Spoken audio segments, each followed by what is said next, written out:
What's poppin', boys? Yeah, I know. I need a braid up real bad. Wonder if my hair looks in this. Should look funny and should be acceptable, right? I think so. Let me get my notes up. Yo, we back again with another video. So I got a little thing. I got a little something in store for you guys. Maybe I'm gonna drop it this week. Maybe I'll drop it next week. All depends on my schedule. I got a special type of video that I'm trying to branch into. Um, yeah, so let's see how that goes. I'm gonna keep it a secret. I'm gonna keep it on the DL until it drops. But it's gonna be different, much different from these sit down and chat. It's gonna be a little more interactive, more entertaining. I mean, not that these videos aren't entertaining. Yeah, it's just me talking. Not much to do if you're not really interested in the topic. I can't really imagine you finding what I'm saying interesting unless you can relate to it or unless you find some realness in it. But if you're just like, listening to it, it's kind of like boring. Not gonna cap still, but yeah, no, it's good because the information, knowledge is key, knowledge is power, right? So, anyways, let's go from there. So why the times of today that we live in make finding your calling much harder? Um, Basically, like finding your true career path or finding what you enjoy, finding what you love doing. Why is it more difficult now than ever to find something that you enjoy and find something that you would call a career that you would or a skill that you would do for life?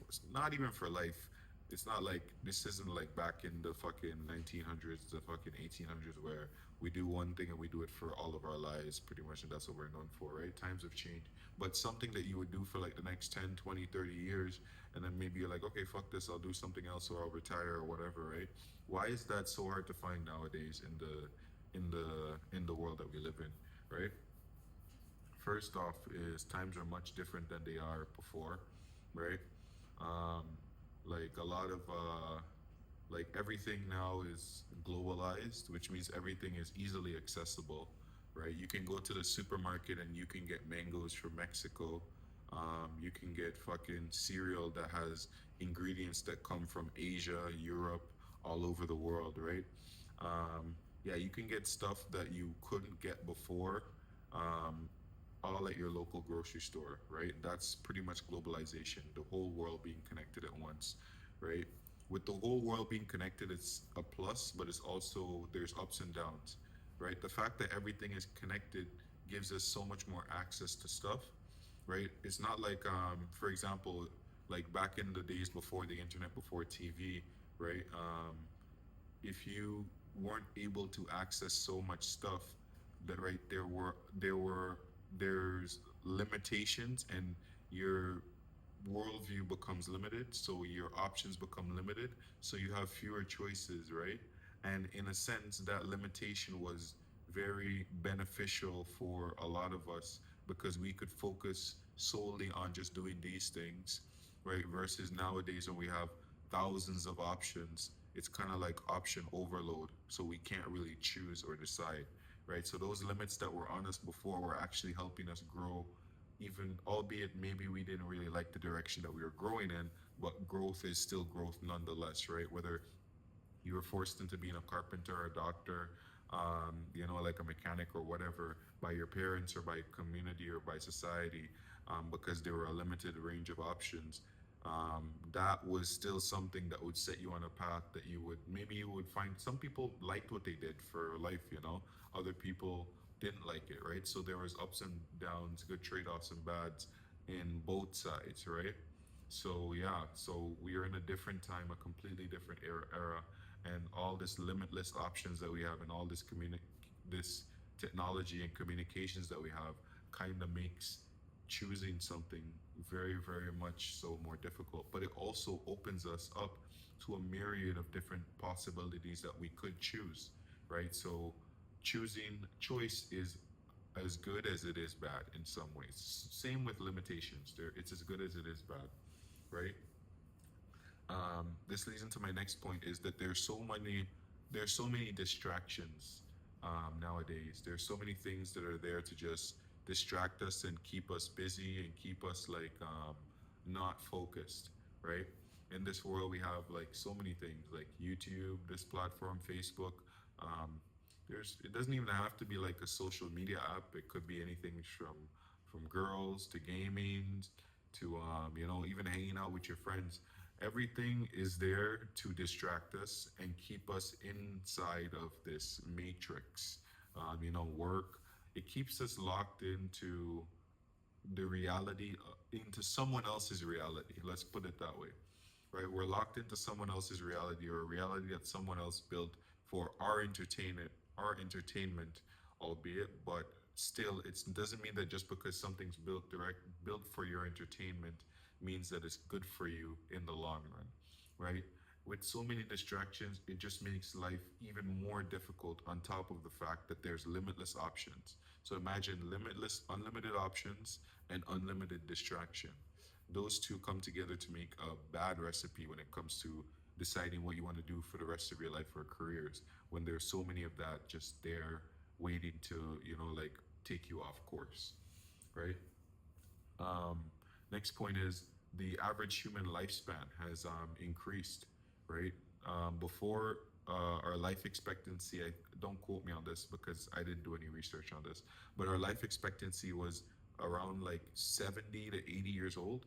Now the average human lifespan is anywhere from 85 up into 90s, right? So we're on average we're living longer is what I'm saying. Whether the age criteria I just quoted is right or wrong, it doesn't matter. What matters is that on average, we're living longer lives, right?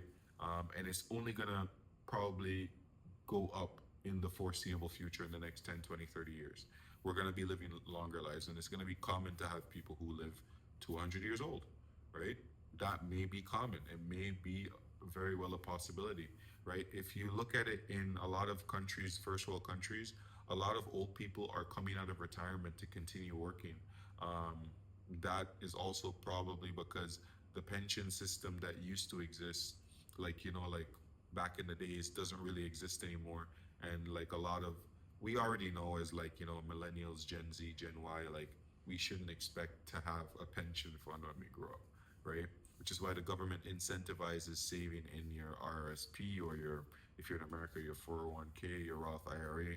It's incentivized to save, and you get certain tax benefits when you do save because the government admits that, or the government readily accepts that there's not going to be a whole lot of savings for the new generation that's about to come up into retirement. So we're living longer, right? However, living longer isn't something necessarily a negative impact, but living longer, you should look at it as a way that now that we're living longer, our options have still grown even wider, even more, right? Um, with living longer also comes with the ups and downs and its own negatives, as well as its own positives. One of the negatives is that we also, now that we live longer on average, I mean, obviously, like a 10-year-old is not going to be aware of this or whatever, but this is just society in general, the average family or whatnot.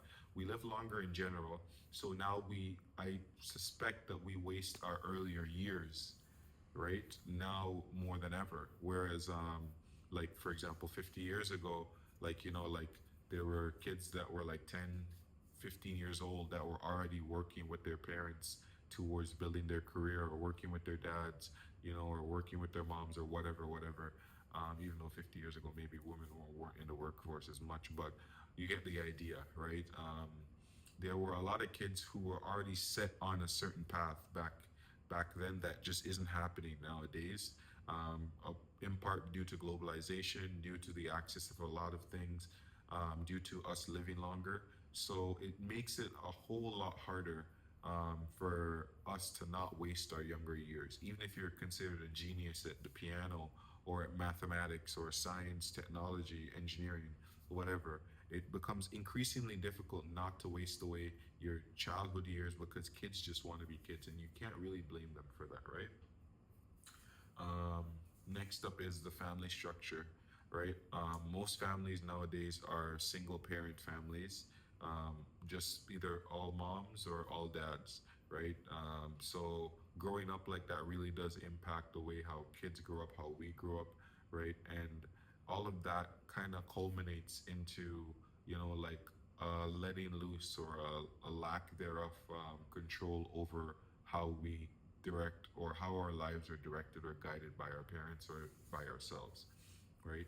So, what does all of this mean, right? What does this have to do with why it makes my calling so much harder to find? Well, you have to kind of realize these things and look at these things objectively instead of subjectively saying, oh, like I'm not doing enough, I'm not this, that, that, because a lot of these things that we say to ourselves are really not based on any facts, right? Because you can't really compare yourself to another person because you've never lived another person's life, right? That would be the only point where you could compare yourself, or I guess unless you had a twin and you guys did everything identically. But even then, you couldn't really compare yourself to that, right? So, what are the solutions in this situation? I think growing up, there are some things that we just gravitate to, some things that we just love doing, or some things that we saw our parents doing, and loved doing, and maybe we forgot doing them. Maybe we forgot about them as we got older. But those are the things that we should latch back onto, and those are the things that we should try to find pleasure in, or passion in, or rewards in. If there's something that you enjoy doing and it feels very rewarding to you, and you forgot about it, or you still do it but you don't do it seriously, maybe you should start looking into taking it more seriously, right? I get it, it's a bit scary at first.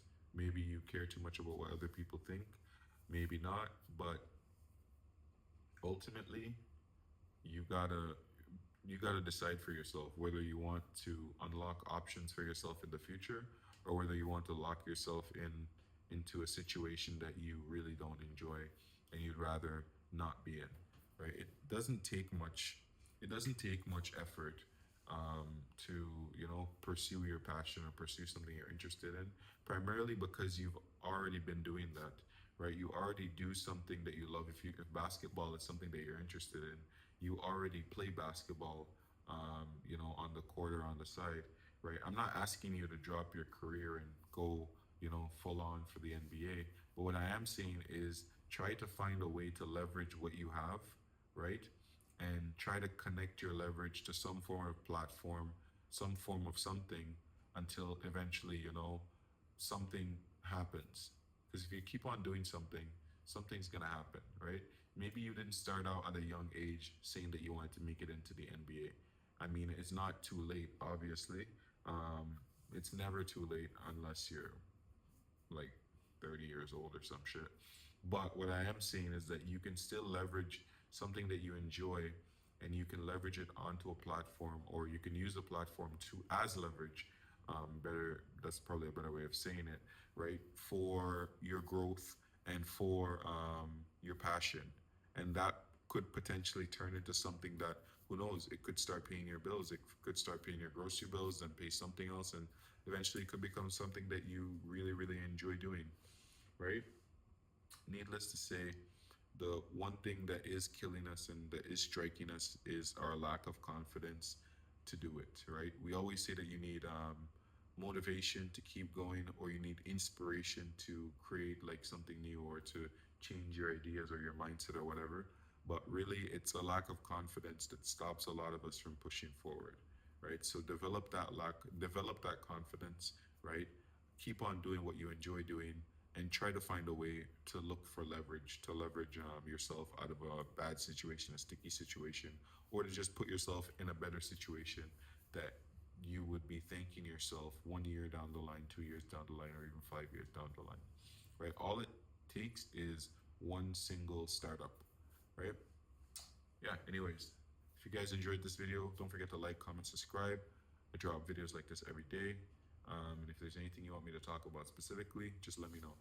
Peace.